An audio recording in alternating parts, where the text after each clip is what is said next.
자, 그러면 이번 시간에는 이제 한국사를 한번 들어가 보겠습니다. 여러분들 지금 거의 1000년에 가까운 시간을 중국사, 위진남북조씨부터 시작해서 원나라까지 이어가느라고 고생 많았고요. 한국사하고 일본사는 한 페이지 안에서 깔끔하게 끝내고 이걸로써 1차 고사 시험 범위를 마무리하겠습니다. 자, 먼저 그 삼국 시대를 보기 전에 건국의 기점부터 봐야 되는데, 선생님은 좀 옛날 사람이라 이런 단위를 많이 써요. 아이고, 왜 이렇게 두껍냐. 선생님이 옛날 사람이라, 또는 이런 단위를 많이 씁니다. Before Christ and Dominus. 근데 이거는 나름대로 종교색이 굉장히 많이 보이기 때문에 여러분들은 B, C, E or C, E를 쓰시는 게 맞습니다. Before common area.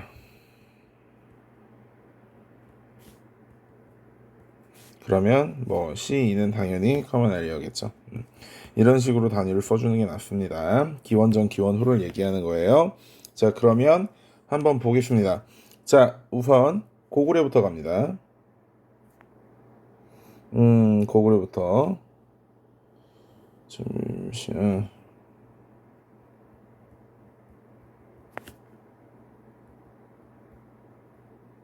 이제 신라부터 가보겠습니다. 자, 먼저 들어가면 우선 부여에서 주몽 이동을 해옵니다. 이거 글씨 더 작게 해야 되겠다. 더 키워줄게요.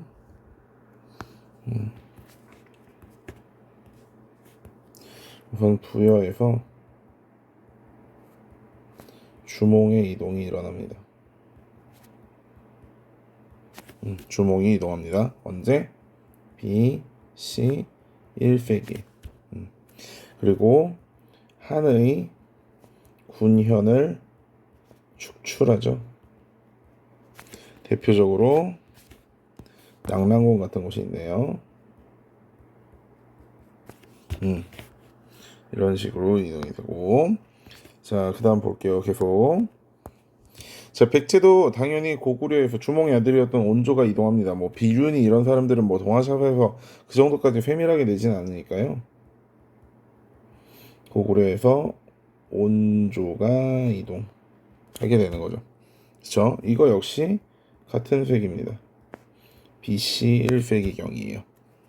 그 다음에 마한의 여러 소국을 통합했다라는 선지가 많이 등장합니다. 마한의 소국을 먹으면서 자랐으니까요. 백제는. 자, 근데 신라는 조금 달라요. 신라는 조금 다른 게 신라는 고조선 유민들이 합쳐졌다라고 이야기가 됩니다.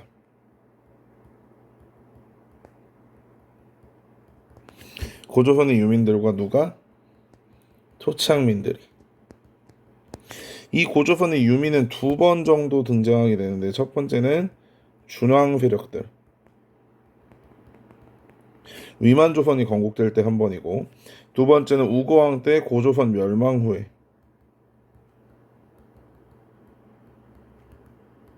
요때 한 번씩 들어오게 됩니다. 요때 한 번씩. 자, 그럼 이제 뭐 3세기가 뭐 중요한 게 아니고 이제 4세기부터 가겠습니다. 4세기부터 실제적으로 삼국시대의 어떤 전성기 개념들이 나오게 되는데, 뭐 3세기 뭐 고이왕이라든지 뭐 그런 사람들은 막 사실 이거 한국사에서 보는 거지 동아시아에서 보는 건 아니야. 자, 근초고왕부터 먼저 볼게. 제일 얇은 거지. 자, 근초고왕 먼저 보면요. 먼저 고구려를 위협하고,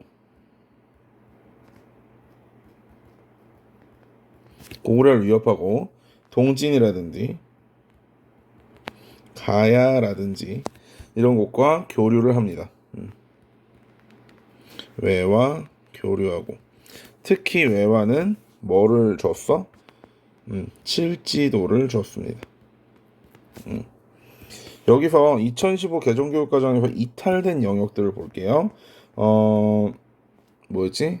요서와 큐슈 지역에 진출했다라고 나오는데, 2009 개정교육까지 있었던 내용인데 이탈했어요. 이거는 이탈. 근데 동아시아가 듣는 여러분들 한국사 복습한다는 개념으로 한국사 공부까지는 아직 나오는 개념입니다.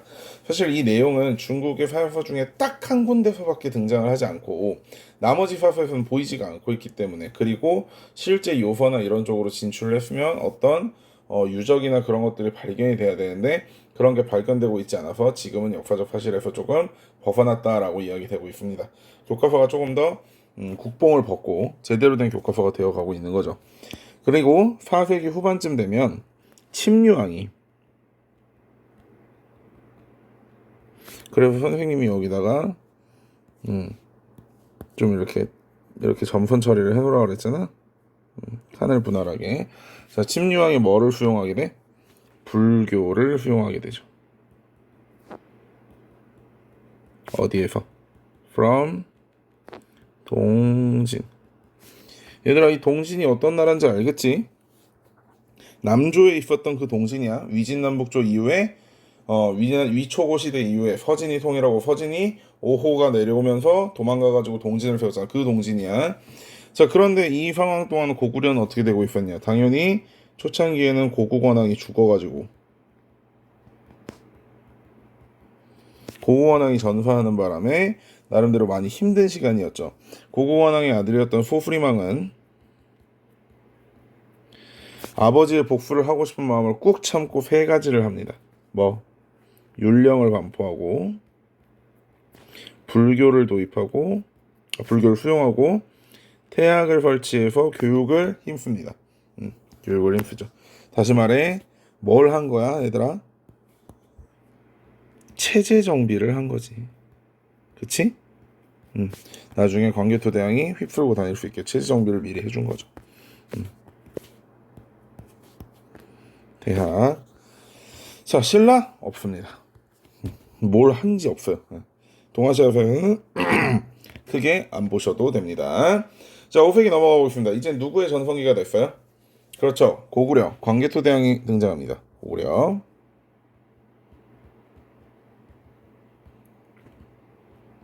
광개토 대왕님은 몇 가지를 하시는데, 첫 번째, 백제를 압박합니다. 그랬더니 백제에서는 아이코 하고는 외와 연합해서 괜히 불쌍한 신라를 공격하게 되죠. 왜냐, 고구려는 때릴 수 없으니까. 너무 강해가지고. 그렇게 되니까 신라에서는 왜 우리가 맞지 해서 고구려에다 도움을 요청을 합니다.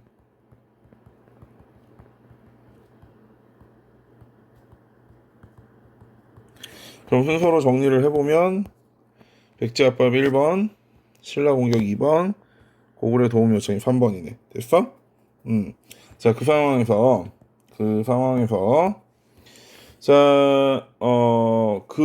이제 신라에 침입한 왜구를 격퇴해 주죠. 신라의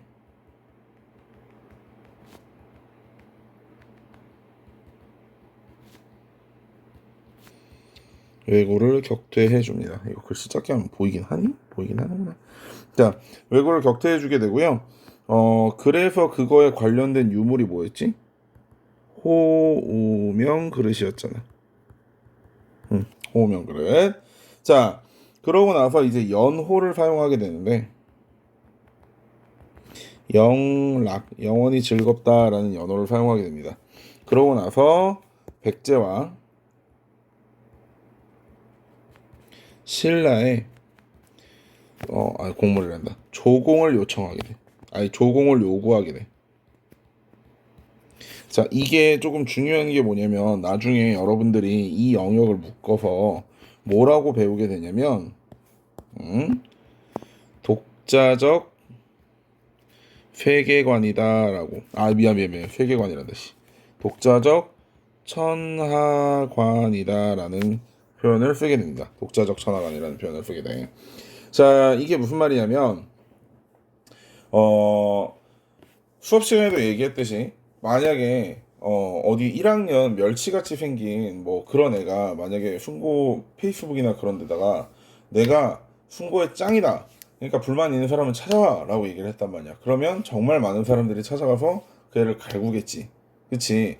그러니까 함부로 왕이다, 황제다라는 표현을 한다는 것은 그만큼 그 나라의 국력이나 힘이 갖춰졌을 때 가능한 얘기야. 그래서 예컨대 고구려나 백제나 미안해 부여나 고구려나 이런 곳에서는 왕이라는 표현을 썼지만 옥저나 동해나 하는 곳에서는 읍군, 삼로 이런 식의 군장을 나타내는 표현밖에 쓰지 못한다 그랬잖아.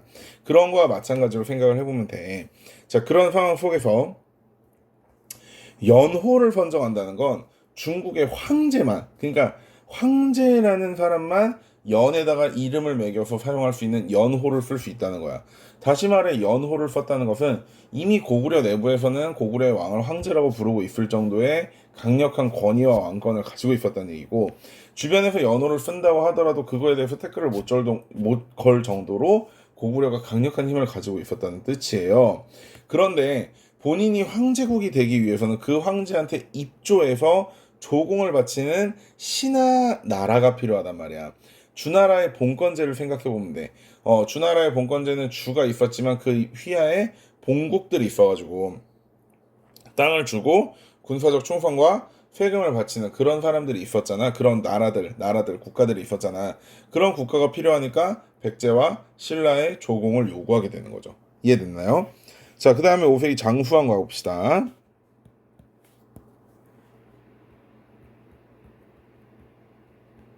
자, 장수왕은 뭐 오래 살아서 장수왕이에요.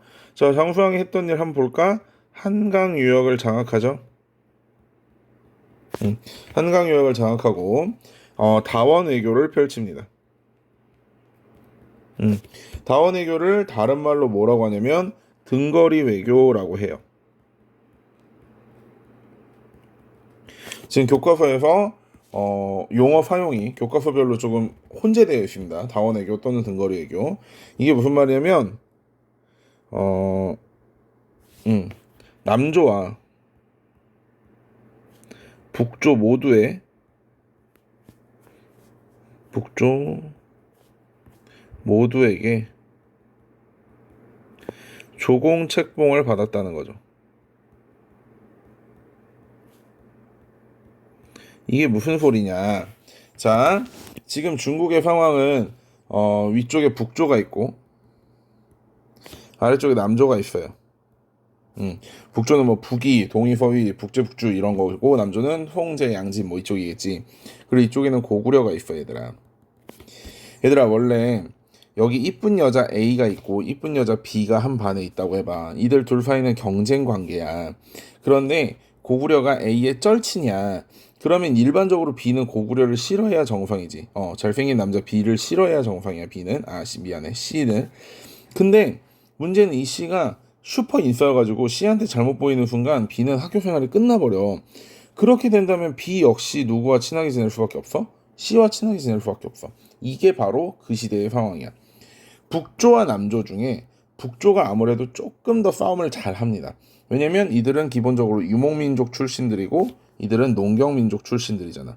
그런데 문제는 북조가 이 남조를 공격하고 있는 동안 고구려가 여기 뒤통수를 치면 어떻게 돼? 북조는 멸망이에요. 반대로 북조와 고구려가 너무 친해가지고 고구려가 약속할게, 북조 너희 남조 건드리는 동안 우리는 니네 안 때릴 거야 라고 하는 순간 남조가 멸망하는 겁니다. 그렇기 때문에 북조와 남조는 전부 다 고구려의 눈치를 보면서 자기 팀으로 끌어오려고 했었고, 그러다 보니까 서로 사이가 굉장히 안 좋은 북조와 남조 모두에게 고구려는 조공책봉을 받을 수 있었다는 거지. 그것은 그만큼 그 당시의 국제정세 속에서 고구려가 강력한 힘을 가지고 있었다는 것을 보여주는 증거가 됩니다. 자, 반대로 백제는 한강 유역까지 털리고 났으니까 그야말로 웅진으로 천도에서 불쌍하게 살아가게 되죠. 그리고 사실 장수왕이 고구려 시대 광개토대왕 때는 나름대로 중국의 만주 지역 쪽으로, 그러니까 북쪽으로 나가서 영토를 넓혔어요. 왜냐면 그때는 5호 16국 시대 중에서도 16국으로 분열되어 있었던 분열기인데, 그 이후에 장수왕 때는 북이가 화북을 통일하게 되면서 그래도 통일된 북조와 맞짱 뜨기는 만만치 않으니까 남쪽으로 땅을 넓혀야 되겠다 해서 천도를 합니다. 그래서 국내성에서 평양성으로 천도를 하게 되잖아. 그거에 대해서 굉장히 위협을 느낀 백제와 신라. 이제 백제와 신라는 애초에 수도를 옮겼다는 것만으로도 장수왕의 의중이 읽어지는 거야. 아, 남쪽으로 쳐들어오겠구나. 그래서 수도를 옮긴 이후에 백제와 신라 사이에서는 나제 동맹이 실시됩니다. 나제 동맹이 실시되는 거죠. 자, 그러면 이제 6세기, 이번에는 신라 전성기 때로 가보겠습니다. 여기는 뭐 고구려는 별로 볼 거 없고요. 고구려는 볼 거 없고 백제 한번 먼저 보고 들어가겠습니다. 자, 백제에서는 중흥 노력이 이루어집니다. 누구에 의해서?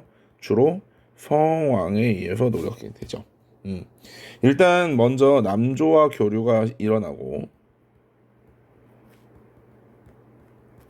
제공책봉도 받아요. 그래서 조공, 그 다음에 이 남조와의 교류의 증거가 바로 무령왕릉입니다. 바로 벽돌 무덤이었기 때문이죠. 사실 무령왕릉은 이 그 발굴 과정에서 굉장히 많은 실수나 그런 게 있었어요. 우리나라가 진짜 거의 최초로 발굴을 해본 게 이 무령왕릉이거든. 그 전까지는 일제 식민지 시대에 발굴이 된 거고. 그러다 보니까 아무래도 이 무령왕 지금처럼 이렇게 깔끔하게 천천히 유물을 발굴하는 게 아니라 몇십 시간 만에 순식간에 유물을 발굴해 버리다 보니까 정말 많은 유물들의 손상이 일어났었지. 그런 아픈 뭐 그런 과거가 있었던 시대예요. 분명히 일제 시대가 아니고 70년대 우리가 우리 것을 소중히 여기면서 제대로 발굴했을 수 있었고 도굴도 안 당했던 곳이어서 굉장히 한번 살펴볼 만한 학술적 가치가 있었는데 그거를 제대로 잘 살리지 못했지. 자, 어쨌든 또 백제의 영원한 프렌드 외왕 친선을 계속해서 이어나갑니다. 그리고 결국은 신라와 연합해서 한강 유역을 일시 회복하죠.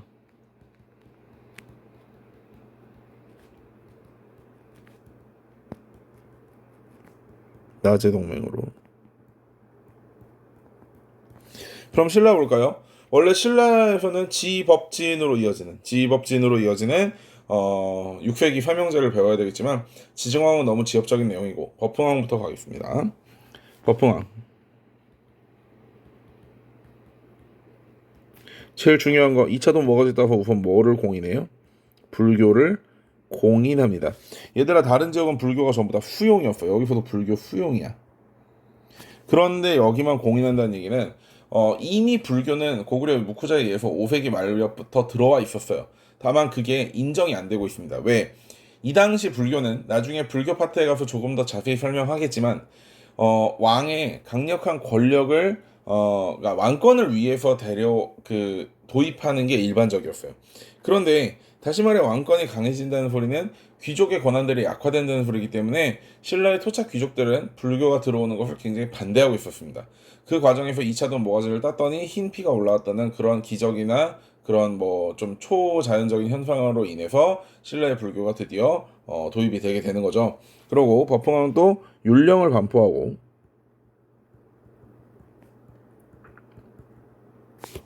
그죠?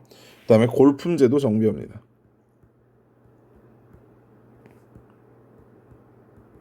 골품제도 정비합니다. 자, 그러면 두 번째 진흥왕은 하나만 보면 되죠. 어디 유역을 차지했어? 한강 유역을 차지했다. 그리고 딱 하나의 교과서에서만 대가양 정복 이야기를 하더라고. 대가양 정복. 미래행 교과서 주결놈들 한 시대 때도 없이 다 적어놨어. 자, 그러고 나서 근데 이제 진흥왕이 한강 유역을 차지하는 과정 속에서 뭐 한국사 교과서 표현대로라면 뒤통수를 쳤고 현행 학계 표현대로라면 성왕이 포기한 땅을 진흥왕이 먹었잖아요. 그냥 낼름하고 먹었잖아요. 그 과정에서 이들 사이에 전쟁이 일어나고 관산성 전투에서 성왕이 사망합니다. 관상성 전투에서 성왕이 사망하게 되죠. 그 이후에 백제와 신라의 대립이 굉장히 격화되는 상황이 됩니다. 자, 그래서 7세기는 이제 삼국 통일기인데요. 삼국 통일기에 제일 먼저 봐야 되는 건 아무래도 고구려가 중국의 침략을 막았던 것입니다. 북조와 남조로 나누어져 있던 고구려는 수나라에 의해서 통일되었습니다. 그리고 그 수나라는 강남 지역의 강력한 경제력을 북쪽으로 끌어올리는 대운하를 건설하고, 그리고 그 대운하를 활용해서 고구려를 공격할 생각을 하죠. 자, 그래서 첫 번째 7세기 초반에 수나라가 100만 명이 넘는 대군을 이용해서 쳐들어옵니다. 그게 바로 살수대첩이죠. 누가 막았어? 612년이고 누가 막았어? 을지문덕이죠. 그 다음에 당나라 보겠습니다. 자, 당나라는 수나라도 못 넘었던 요동성도 다 깨부수고 잘 넘어왔는데 안시성 싸움에서 망했죠. 안시성 싸움은 645년이고요. 여기서는 안시성주가 맞는 표현입니다. 여러분들이 안시성주를 양만춘으로 잘못 알고 있는데, 양만춘은 이거 실제 이름이 아니고 그냥 어디 전설 속에서 내려오는 그 전래동화 같은 거, 그 지역의 어떤 설화나 이런 거에서 내려오는 이름이기 때문에 양만춘으로 알고 있으면 안 돼요. 근데 위인전 같은 데서 양만춘이라는 이름을 그냥 너무 대책 없이 써버려가지고 일단 써는 주겠습니다. 실제 사료에서는 안시성주라는 표현을 쓰고 있어요. 자, 그럼 7세기의 그 삼국통일 과정을 한번 보겠습니다. 자, 첫 번째, 백제가 신라를 공격하죠. 누구? by 삼천공녀 의자왕에 의해서. 의자왕. 자, 두 번째, 그래서 신라는 고구려에 가서 연합을 요청하지만 실패하게 됩니다. 왜냐면 요 사이에 있었던 일이 정말 지엽적이니까 쓰지 마라 얘들아. 그러니까 쓰긴 써도 외우지 마라. 이 사이에 있었던 일이 신라가 대야성을 뺏깁니다. 그래서 경주에 길을 내주게 되는데 이 대야성에 지키고 있던 사람이 바로 김품석이라고 김춘추의 사위였어요. 근데 이 김품석이가 그냥 장렬하게 싸우다 죽었으면 모르겠는데 쪽팔리게 도망을 가다가 그러다 잡혀 죽습니다. 그렇게 되다 보니까 김춘추의 정치적 기반이 굉장히 약해지게 된 거예요. 왜냐면 자기 사위가 대야성이라는 중요한 성을 사수하다 죽은 것도 아니고 도망가다 죽어버렸으니까 정치적 그 힘이 굉장히 약해지게 되면서 본인이 그것을 복구하겠다고 고구려에 가서 원군을 요청해 오겠다고 합니다. 그래서 고구려에 갔는데 이 당시 고구려의 지배자는 영계소문이었어. 영계소문이 그러면 자, 우리가 도와줄 테니까 중령 이북의 땅을 내놓아라 라는 표현을 씁니다. 중령 이북의 땅. 이거는 기억해둘 만해요. 중령 이북의 땅.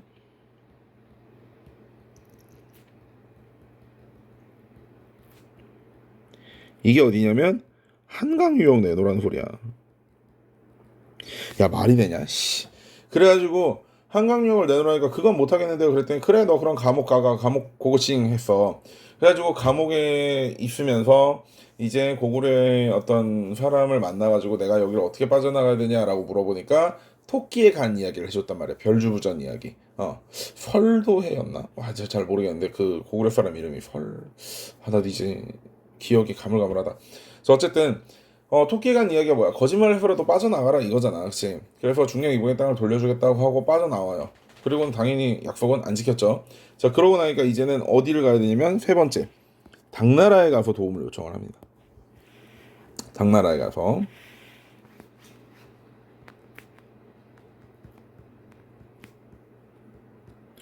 그래서 나당 동맹을 심지어 결성을 해요.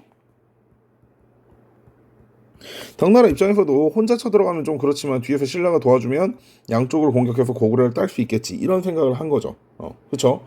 그래서 여기는 확실히 김춘추가 활약을 합니다. 여기는 김춘추가 활약을 해요. 자, 그래서 원래 이들의 조건은 뭐였냐면 첫 번째로 백제를 멸망하고 두 번째로 고구려를 멸망시키고 그 다음에 대동강 이남의 땅은 신라 거가 된다는 겁니다. 물론 나중에 이거 약속을 잘 안 지키려고는 하지만. 자, 그래서 네 번째, 백제 역시 그냥 죽을 순 없으니까 백제와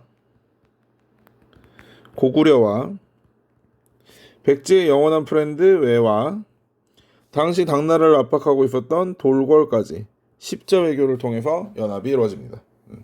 연합. 하지만 그 연합이 무색하게 결국 백제가 멸망합니다. 백제가 먼저 멸망하게 돼. 백제가 먼저 멸망하게 되고요. 자, 그런데 중요한 거, 이 백제 멸망한 이후에 일본에서 백제 부흥 운동이 일어나는데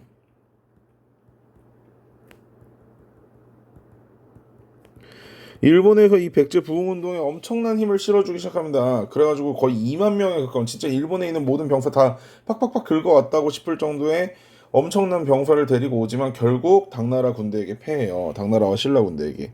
그게 어디냐면 굉장히 중요한 전투인 백강 전투야.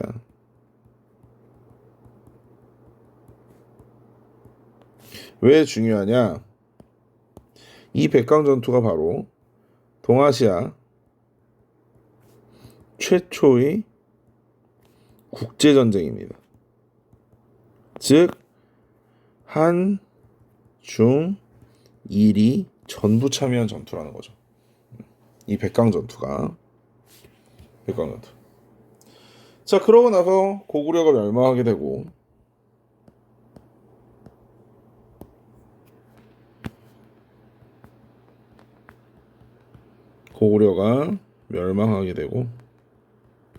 그 다음에 8번 누구와 누가 싸우게 돼? 나당 전쟁이 일어나죠.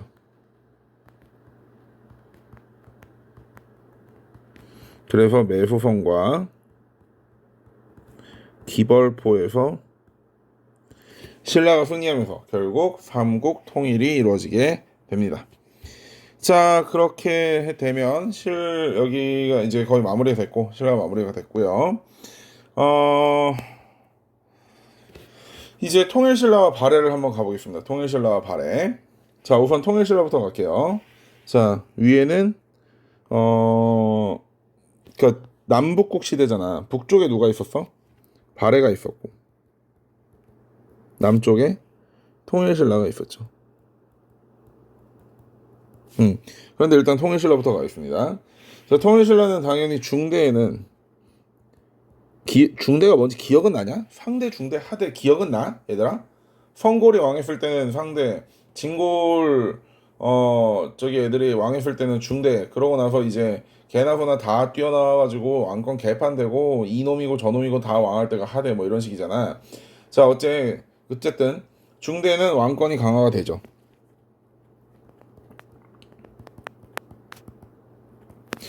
선생님이랑 여러분들이 정근대사를 잘 안 해가지고 이거 애매하긴 한데 어쨌든 자, 일단 첫 번째 체제를 정비하고 어떤 식으로 체제를 정비하겠어? 13부 중앙에는 13부 지방에는 구주 오포경 체제를 하겠죠. 구주 오포경 체제.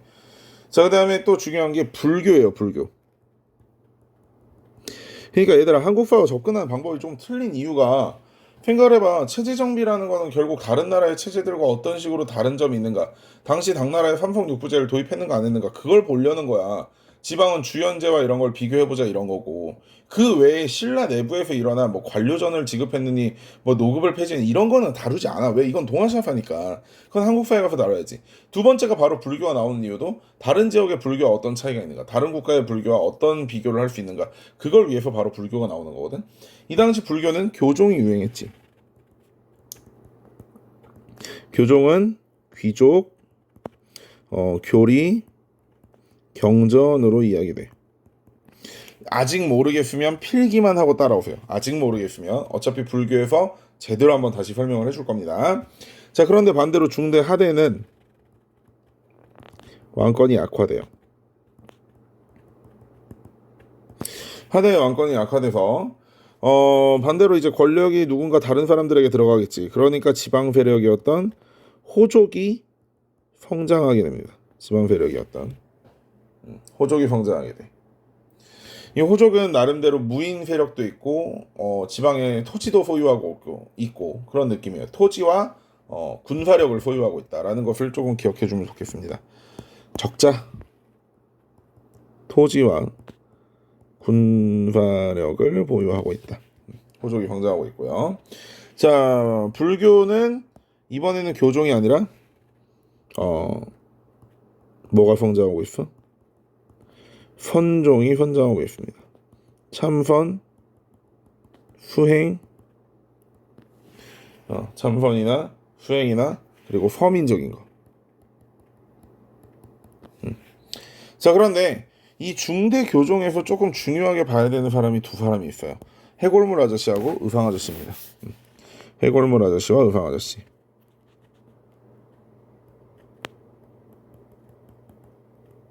원효와 의상 중대에 관련된 사람들이에요. 원효대사나 의상대사는 아무래도 원효 같은 경우는 이제 아미타 신앙, 남아미타불만 외우면 극락왕생할 수 있다.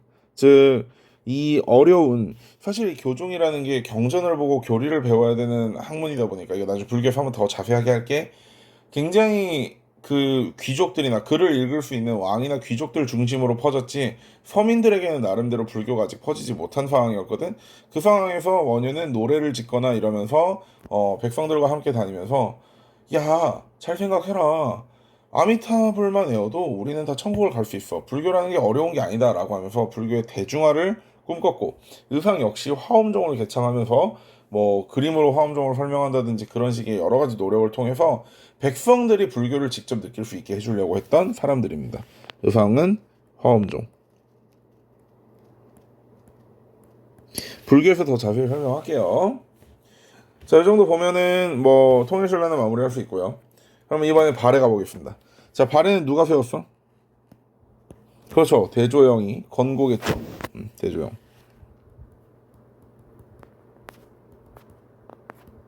어디에서? 혹시 알아?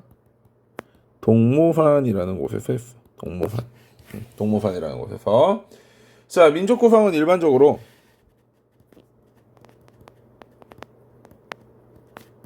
지배층은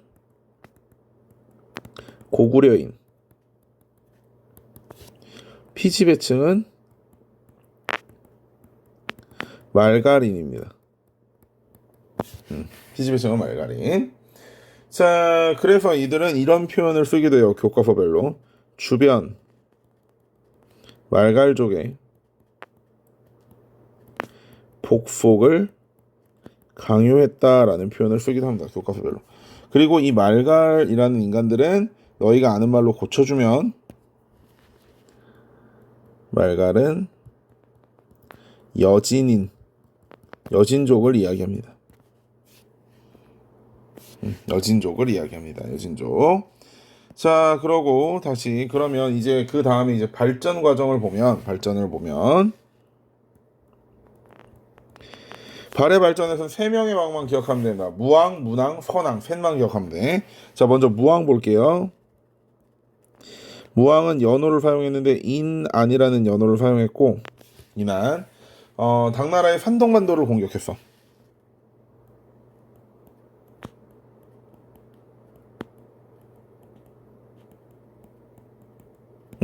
그리고 일본과 친했어. 외와 외와 친선. 근데 어디다 쓰냐? 칸이 좀 부족하네. 외와 친선. 화면 끝이어가지고 필기가 잘 안 되네. 미안해. 자, 그 다음에 문왕 볼게.